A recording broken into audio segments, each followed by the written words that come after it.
é a questão da suspensão da internet. Este decreto dá capacidade ao INCM ou ao governo de suspender a internet por 48 horas antes de submeter ao juiz.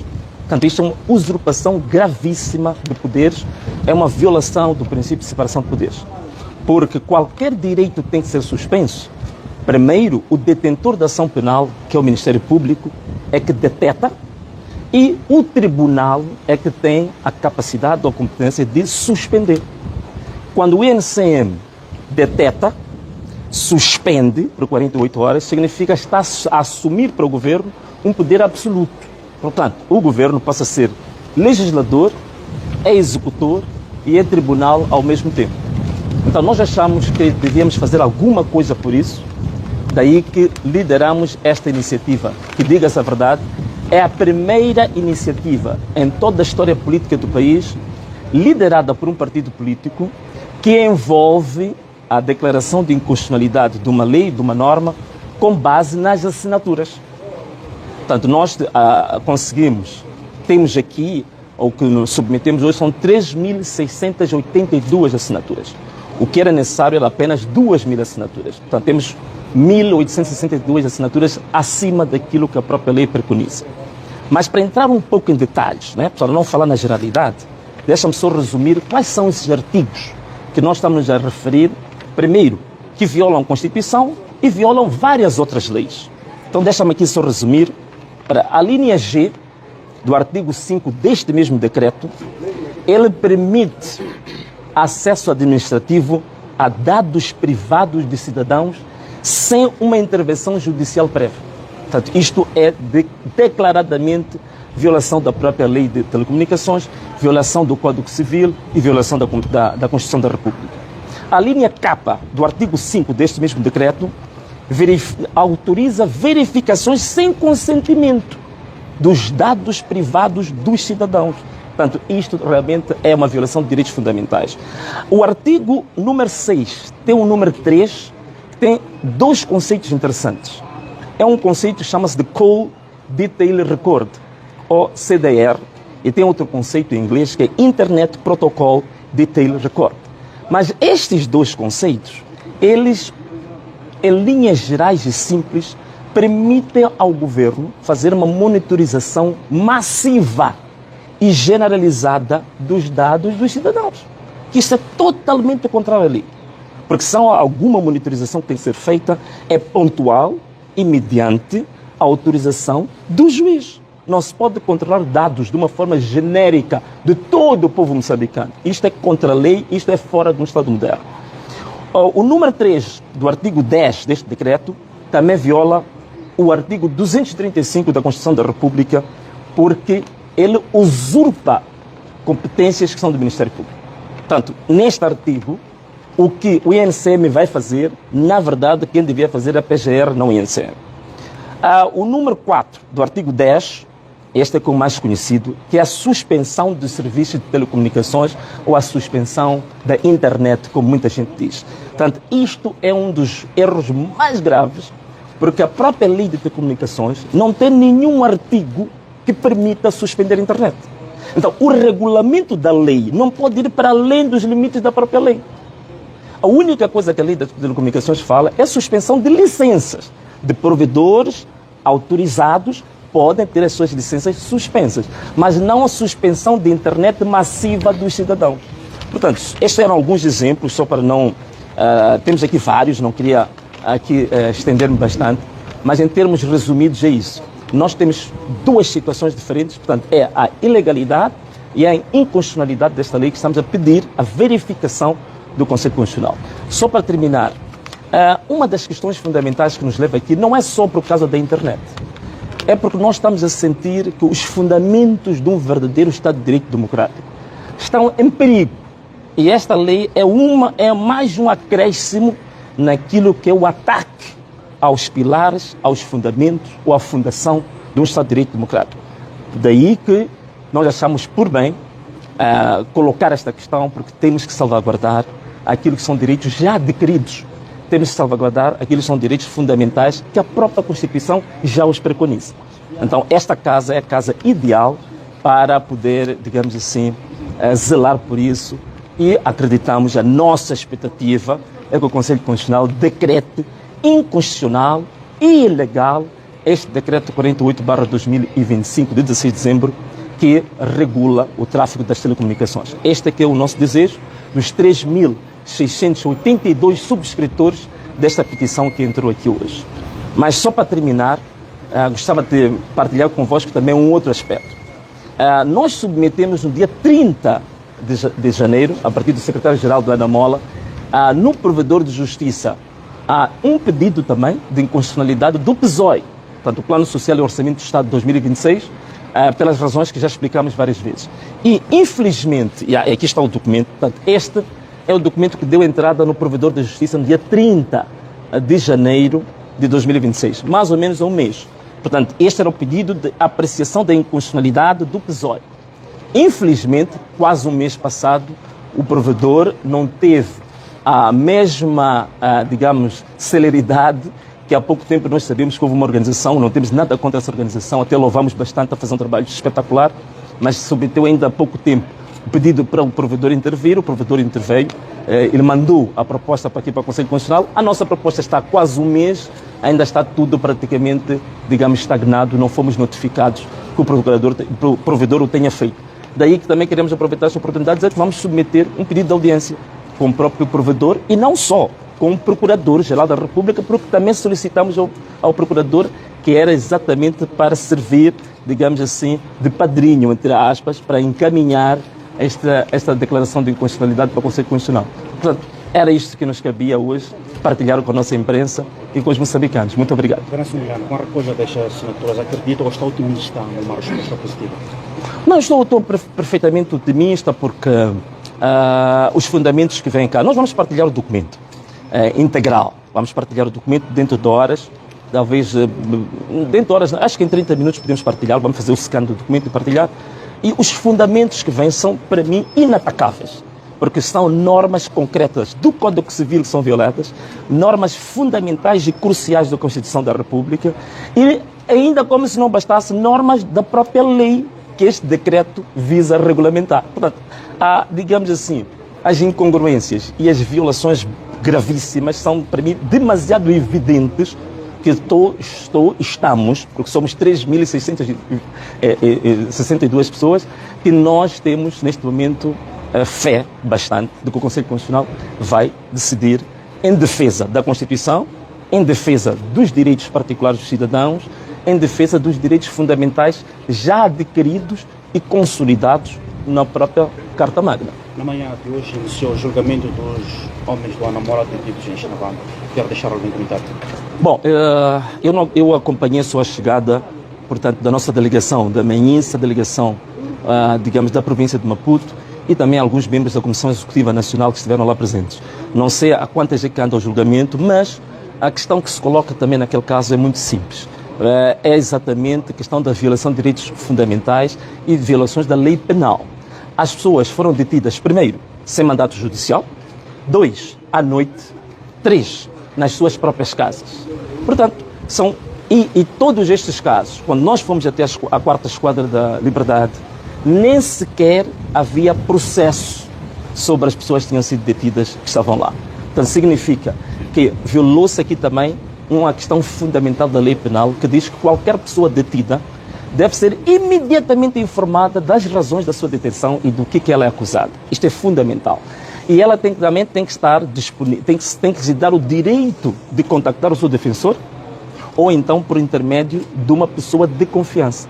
Todos estes direitos foram negados a essas pessoas, incluindo o direito à alimentação, à água, ao tratamento médico. Como vocês sabem, 4 deles tinham sofrido agressões brutais, desumanas, e nem sequer tratamento médico tiveram, não tiveram alimentação, não tiveram água, não tiveram direito a visitas, nem sequer tiveram direito a ter o defensor com eles para sentir o conforto que a própria lei já consagra. Então, estas questões todas foram colocadas na exposição que foi submetida à Procuradora do Distrito da Manhissa, que não as considerou.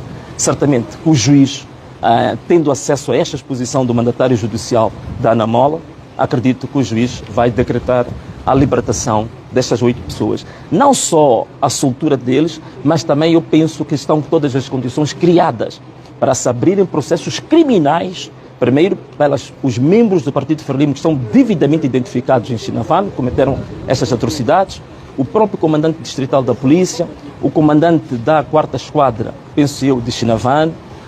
Estas pessoas todas estão identificadas e são conhecidas. Eu acredito que vai ter que ser feita justiça, primeiro, a soltura dos 8, segundo, processos criminais e disciplinares para todos estes que aqui que eu falei. Muito obrigado. Então, assim, até a próxima. E então nós... sim. A menina das perguntas difíceis. Virgília, qual é a sua pergunta? Queres criar um incidente hoje?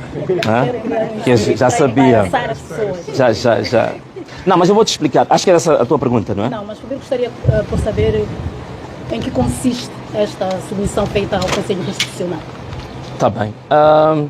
Bom, primeiro vou-te contar uma piada. Há uma piada que diz que há um padre que chegou atrasado da missa. E quando chegou lá nem sabia que já tinha decorrido uma missa sobre ele próprio. Então ele chegou, queria ministrar, mas já tinha sido feita a missa sobre ele. Então nós aqui tínhamos combinado que se alguém chegar a fazer a mesma pergunta que eu já respondi, seria detida hoje. Mas está. Tudo bem, então tudo bem. Virgília, onde é que está a vossa câmara? É esta. Também, este documento, na verdade, é um pedido que está sendo feito, um requerimento para o Conselho Constitucional decretar ilegal, inconstitucional, 2, o decreto 48/2025, de 16 de dezembro, que é o decreto do controle do tráfego das telecomunicações, que na verdade é o decreto que vem para regular a lei das comunicações. Esse decreto tem, indicamos aqui, vários artigos que são, primeiro, ilegais, depois são inconstitucionais, entre os quais a parte mais importante é a competência que foi atribuída ao INCM, primeiro, de poder suspender a internet por 48 horas, que é uma violação gravíssima de todos os princípios do Estado de Direito. Porque quem pode suspender um direito fundamental, primeiro, tem que ser quem detém a ação penal, que é o Ministério Público, para detectar, averiguar, investigar, e depois é o juiz que pode limitar um direito. O INCM faz tudo isso. Faz o papel do Ministério Público, faz o papel do Tribunal e depois, antes ainda, faz papel também de legislador. Portanto, é legislador, é detentor da ação penal e é tribunal ao mesmo tempo. Portanto, isto está aqui mais do que claro que é totalmente ilegal este decreto. Segundo, violação de direitos fundamentais. A questão de monitorar comunicações e dados das pessoas de forma massiva nem sequer está previsto na Lei das Telecomunicações, muito menos na Constituição da República. Quando se quer monitorar dados, monitora-se dados de pessoas em particular. Não se monitora dados generalizados, massivos, de todo o povo. Esse é o primeiro aspecto. O outro aspecto também que é importante, a Lei das Telecomunicações, ela prevê suspensão de licenças. Como, por exemplo, a vossa TV pode ser suspensa a sua licença. Isso está previsto na Lei das Telecomunicações. Mas não tem nada previsto para suspender a internet do povo no geral. Portanto, isso não existe. Portanto, eles foram regulamentar uma lei e foram muito para além daquilo que a própria lei estipula como limites. Portanto, em suma, o INCE, o governo, foi legislador, foi executor, foi Ministério Público e foi tribunal ao mesmo tempo. Num Estado de Direito, que se supõe de direito, isto é gravíssimo. E penso que isso não é um problema só da Anamola, isso não é um problema só das organizações de sociedade civil. Isto é um problema, até posso dizer, civilizacional. Porque hoje, aquilo que são as verdadeiras democracias já ultrapassaram isto. E criaram a separação de poderes, que é para permitir que haja o chamado check and balances entre os vários poderes que existem. Portanto, o que está a acontecer, este governo está a eliminar o princípio sacrossanto do check and balance, o princípio sacrossanto da separação de poderes. Então, em linhas gerais, é isto que nos leva para aqui. E o nosso pedido, em suma, é que a esperança é que o Conselho Constitucional decrete primeiro que este decreto é ilegal, depois que este decreto é inconstitucional. Como é que foi a recepção quando da vossa chegada à instituição? Não, estava até a parabenizar o Conselho Constitucional ali no guichê. Eu disse, bom, é uma das poucas instituições em que nós chegamos de forma tão tranquila que nós já não estamos habituados à tranquilidade. Nós estamos sempre preparados para entrar num campo de batalha. Então hoje todos nós já vínhamos a orar dentro de nós, a dizer que estamos a entrar agora no campo de batalha. Chegamos aqui, vimos uma calmia, e parabenizamos até o Conselho Constitucional. Mas também nós o que fizemos desta vez foi coordenar com o próprio Conselho Constitucional antes da nossa chegada e tomar, portanto, está aqui visto que é democracia mínima. Estamos a falar de democracia mínima. É isto que tem que ser feito. Portanto, neste momento, digamos que... Nos calmia, quais as expectativas do Ana Mola e também do presidente Venâncio Mondlane? Bom, a nossa expectativa é que o Conselho Constitucional, de fato, decrete ilegal este decreto e também que é inconstitucional. E devolver os direitos que já estão na Constituição para as pessoas e não mexer esses direitos, respeitar esses direitos. Porque mesmo no tempo colonial, que era um regime colonial, haviam direitos fundamentais que não eram tocados, eram respeitados. Então nós hoje estamos independentes, não podemos agora ir atacar direitos que são essenciais da vida humana, do ser humano. Portanto, é exatamente isso. Esta questão da abocanhar a internet no geral, de facto, tem estado a inquietar a sociedade no geral. Para si, Presidente, qual será a intenção por detrás disso? Será uma das formas de matar a tal da democracia adquirida em 1992, a quando dos acordos de Roma? Sim, sem dúvida. Eu até posso dizer não só matar a democracia de 1990, com a Constituição de 90, mas até matar a democracia, mesmo aquela Constituição de 1975, que diziam que não era democrática, ela determinava que haviam direitos que eram fundamentais dos cidadãos. Por exemplo, o direito à privacidade, o direito à correspondência, portanto, a reserva da sua correspondência privada, mesmo em 1975 estava lá legislado. Portanto, o que está-se a pretender aqui é inibir ao extremo as liberdades fundamentais dos cidadãos. Quer dizer, é colocar um Estado policial, é colocar um Estado militarizado sobre a população. Quer dizer, na verdade, é ir muito para além do que propriamente manter a ordem, é ir, neste momento, decretar um controle completo e total sobre todos os cidadãos, como se estivéssemos, digamos, numa reclusão, ou como se estivéssemos em prisão domiciliária. Portanto, é isso que a Frelimo, no fundo, quer fazer, quer colocar todos os moçambicanos numa prisão domiciliária. Imaginemos que os moçambicanos sejam realmente colocados através dessa ação nesta prisão domiciliária. Acha que o povo irá calar-se por isso? O que poderá acontecer a posterior, na sua maneira de ver? Não, eu acho que o povo não está a se calar, porque está aqui o exemplo, são 3.600 assinaturas, portanto 3.600 pessoas que assinaram este documento e temos mais assinaturas em casa.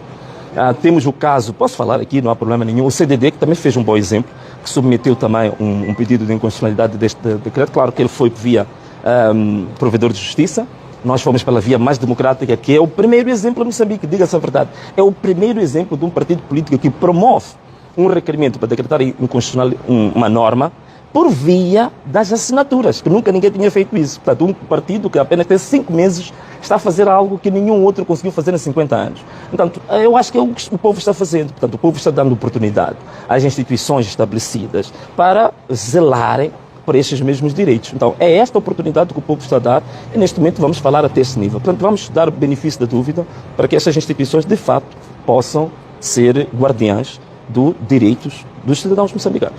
Indo aos incidentes, já quando da ida à 4ª Esquadra do Bairro da Liberdade, circulou um vídeo onde o presidente Venâncio Mondlane conversava com Abdul Nariz após a retirada do comandante, em que dizia que às vezes é preciso que a gente saia até da linha para convencer a polícia, em outras palavras, para convencer a polícia a trazer-nos os dados, a informação que nós necessariamente precisamos sobre os nossos, neste caso, os membros da Ana Mola que estavam sem justificação, que estão sem justificação nenhuma detidos. Entretanto, este vídeo está a ser usado nas redes sociais, está a ser levado para uma onda na qual a ideia parece ser denegrir a sua imagem. O que é que tem a dizer em relação a isso? Bom, primeiro, os que estão a fazer isso para denegrir a minha imagem, eu acho que estão a precisar de uma misericórdia.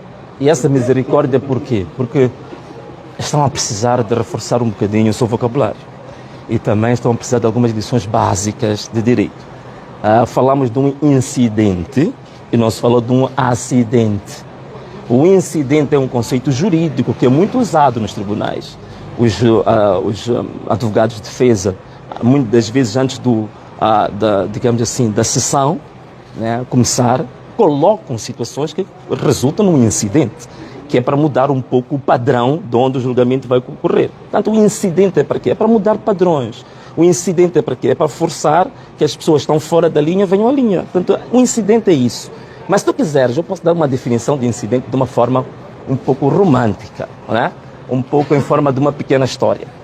Afinal, o que é realmente provocar um incidente? Provocar um incidente é uma situação em que você tem uma grande festa, numa grande mansão, e a música está muito alta. E lá dentro, nessa mansão, há gritos, há danças, há acrobacias, há alegria, há bebidas, há drogas. E lá dentro dessa mansão, tu vês um pedófilo a dançar com uma criança de 10 anos de idade e a forçar a criança para beijar. É lá dentro dessa mansão onde você vê sequestradores a brindarem porque sabem que terem recebido um resgate de $1 milhão por terem colocado empresários no abrigo, no esconderijo. É lá dentro onde estão os sugar daddies, que estão com crianças de 6, 7, 8 anos de idade a darem notas de dólares para manter relações sexuais com elas. É lá dentro onde está o ministro da Saúde, que encaixou $2 milhões no seu bolso, quando esse dinheiro devia ir para os medicamentos que faltam aos moçambicanos.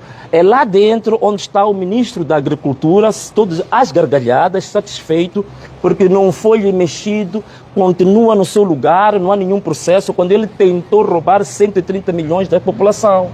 É lá dentro onde estão desvios de fundos que deviam ser para as escolas, para os hospitais. É lá dentro onde estão as pessoas que são responsáveis pelas dívidas ocultas que desgraçaram este país. E fora da mansão está um povo a gritar e a pedir socorro. E lá dentro continua a dança e ninguém diz nada. Então alguém no meio do povo, sai do meio do povo, entra na mansão, pega na ficha, tira da tomada e a aparelhagem que dava o som para todos estes aqui dançarem, apaga-se o som desaparece, apaga-se. Então esse que entrou lá provocou um incidente. Muito obrigado. Senhor Presidente, uma última questão, como sempre.